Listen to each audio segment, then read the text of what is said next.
कुठून सुरू करू आणि कुठं थांबू,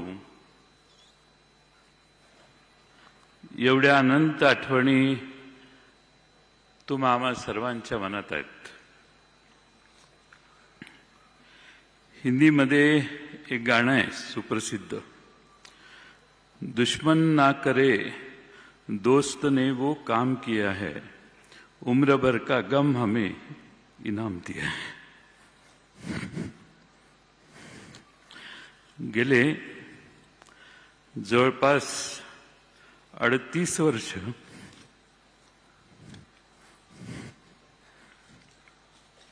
आम्ही एकत्रित काम केलं.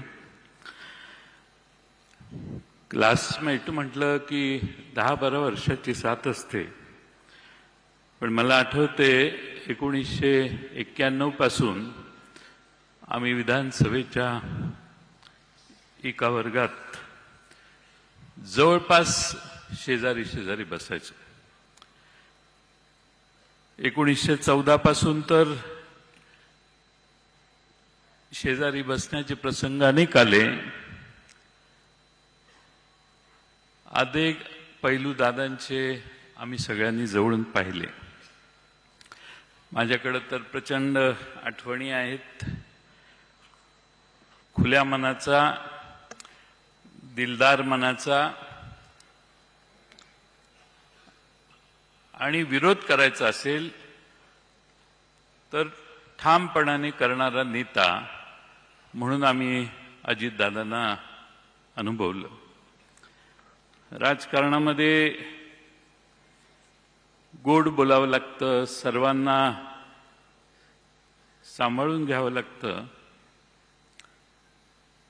असं मी त्यांना नेहमी सांगायचो. ते म्हणायचे गोड बोलायला मला जमत नाही, ते तुमचा मार्ग आहे, मी जे आहे तेच सांगणार. मी एखाद्या मिटिंगच्या आधी सांगितलं की हे आता अमक्या अमक्या जिल्ह्यातले अमक्या अमक्या तालुक्यातले येत आहेत, थोडं शांतीनं घेऊ आणि नंतर आपण हँडल करू, मला सांगायचे आत्ताच सांगणार मी. एवढा ठामपणा मी महाराष्ट्रातल्या देशातल्या कुठल्याही नेत्यामध्ये आजपर्यंत बघितला नाही. जे असेल ते समोर आणि रोखठोक.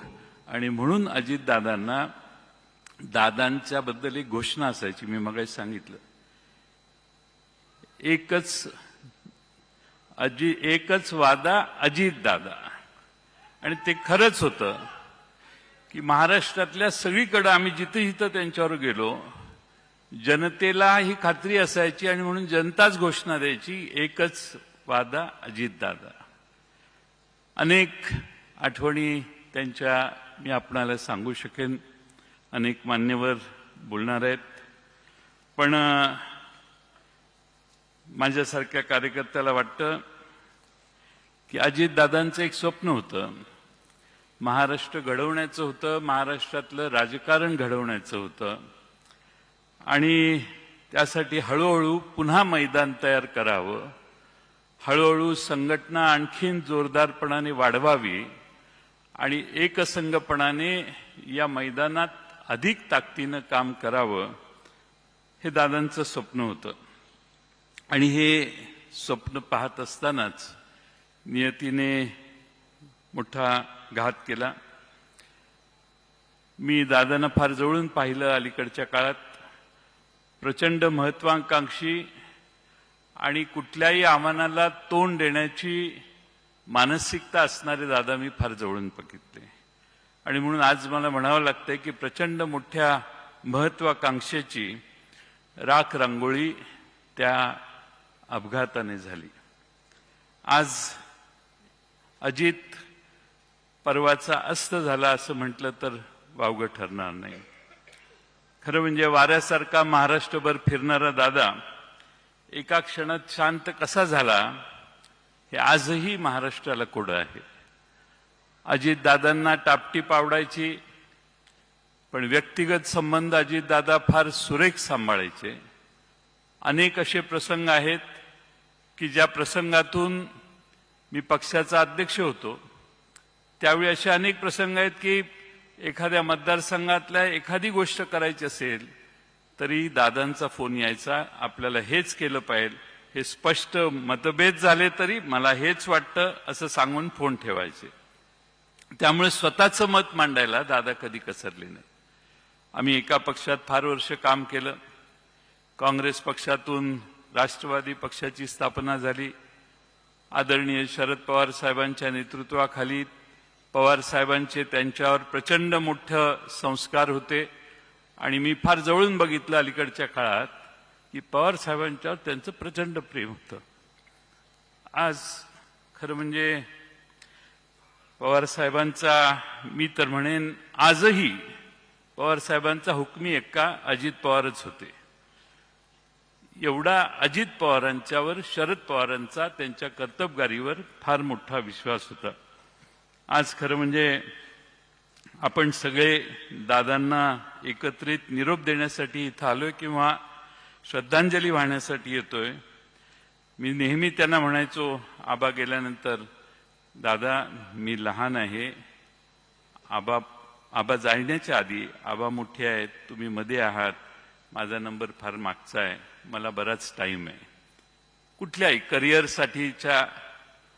पण असं कधीही मनात आलं नाही की आबा जातील आणि त्यानंतर दादा देखील अचानकपणानं असे जातील. आणि म्हणून दादांना भावपूर्ण श्रद्धांजली मी अर्पण करतो. अनेक उद्योगपती इथं आहेत, त्यांच्यासाठी सांगतो. Many industrialists are sitting here. I would like to tell them, this man used to wake up at 5 o'clock. 6 o'clock he used to start his work. 6:15, 6:20 he used to be seen on the streets of Baramati or in any meeting where he used to call people and start meeting. माणसं 10 वाजता दिवस सुरू करतात, 12 वाजता दिवस सुरू करतात. The politicians usually start day by 9:30, 10, 11. But this man used to start day at 6 o'clock. एवढा कष्ट घेणारा, सकाळी 6 वाजल्यापासून संध्याकाळी 10-11 वाजेपर्यंत काम करणारा, ज्या माणसाला महाराष्ट्रात नाही देशात तोड नाही, असा हा नेता होता. आणि म्हणून आज त्यांच्याविषयी आदरांजली वाहताना आम्हालाही फार दुःख होतंय. आपल्या सगळ्यांनाच दुःख आहे. आणि हा जो धक्का आपल्याला बसलेला आहे तो मला नाही वाटत कधी महाराष्ट्राच्या राजकारणातनं आपण कधी विसरू शकू. दादा गेल्याने महाराष्ट्राची मोठी हानी झाली. महाराष्ट्राचा अर्थसंकल्प 11 वेळा त्यांनी मांडला. मगाशीच आकडेवारी पाहिली. ही जी सगळी प्रगती महाराष्ट्राची झाली त्याचे एक साक्षीदार आणि प्रमुख भूमिका बजावणारे दादा होते. आणि म्हणून आज ज्याला स्वतःचा मतदारसंघ बांधायचा आहे, ज्याला स्वतःच्या मतदारसंघाचा विकास करायचा आहे, त्यांनी एकदा तरी आयुष्यात बारामतीला जाऊन विकास काय असतो हे पाहिलं पाहिजे. आणि म्हणून दादांनी स्वतःच्या बारामतीची काळजी घेतली आणि महाराष्ट्राची काळजी घेतली. असा नेता पुन्हा होणे नाही. आणि म्हणून जाताना मी एवढेच म्हणतो, चिट्ठी ना कोई संदेश, जाने वो कौन सा देश. चिट्ठी ना कोई संदेश, जाने वो कौन सा देश, जहां तुम चले गए.